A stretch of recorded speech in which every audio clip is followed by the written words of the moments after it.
सोचिए, घर लौटने का रोज का सफर अगर एक भयानक सपने में बदल जाए तो। आज हम स्कल टेल्स की एक ऐसी ही कहानी को समझने जा रहे हैं। एक अकेली डरावनी बस यात्रा की कहानी। तो सीन कुछ ऐसा है।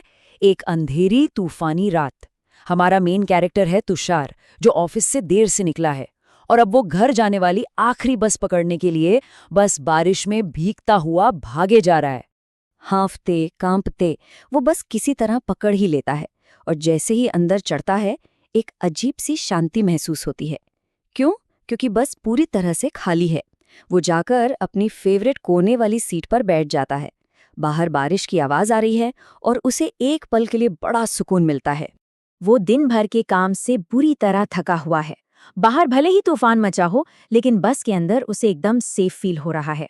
और बस उसकी आंखें भारी होने लगती हैं, नींद आने लगती है। हाँ, तो याद रहे, जब तुषार बस में चढ़ा था तो वो वहां बिल्कुल अकेला था, एक भी पैसेंजर नहीं।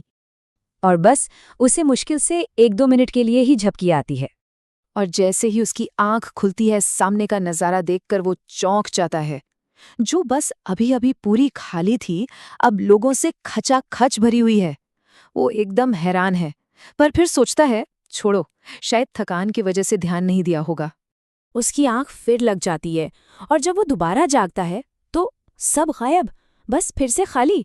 और सबसे अजीब बात, कोई स्टॉप तो आया ही नहीं था।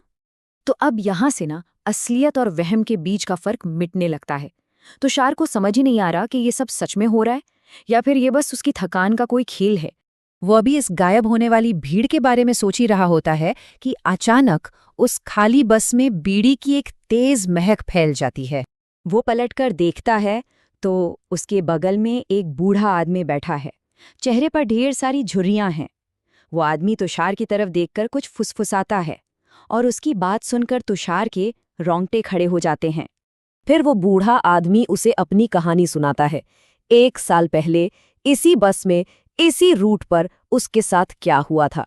और देखिए, डरावनी बात यह है कि बूढ़े आदमी की कहानी बिल्कुल वैसी ही है जैसा तुषार अभी महसूस कर रहा है। बस में अकेला होना, फिर अचानक किसी अजीब आदमी का दिखना, और फिर उसका गायब हो जाना। मतलब ये सिर्फ एक इत्तेफाक तो नहीं हो सकता है ना। खैर, इस वार्निंग के बाद भी तुषार इसे बस एक कहानी मानकर टालने की कोशिश करता है। सोचता है कि ये बूढ़े आदमी का कोई वहम होगा, पर एक डर उसके मन में बैठ जरूर जाता है, और इसी उधेड़बुन में उसे फिर से नींद आ जाती है। और फिर तुषार की आंख अचानक खुलती है।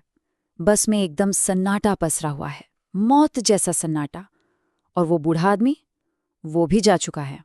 तभी तुषार की नजर सामने बैठे एक आदमी पर पड़ती है। उसका चेहरा एक अखबार के पीछे छिपा है।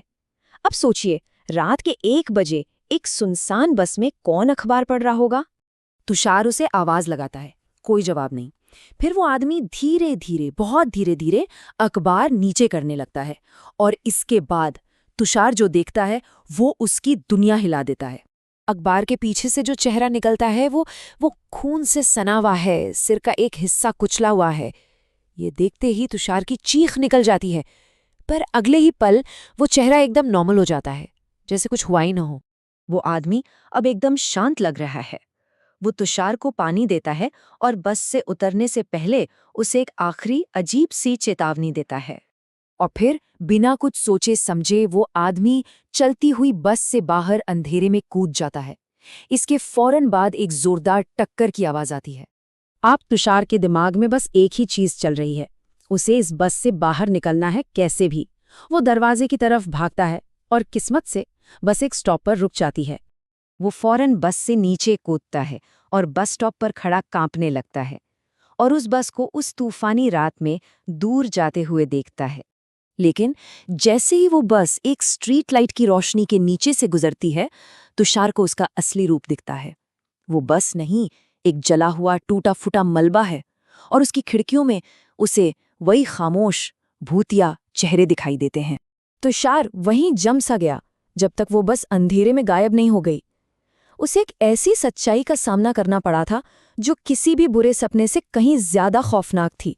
तो इस पूरी कहानी के बाद एक सवाल तो बनता है, क्या कोई भी कभी रात की आखिरी बस में अकेले सफर करना चाहेगा?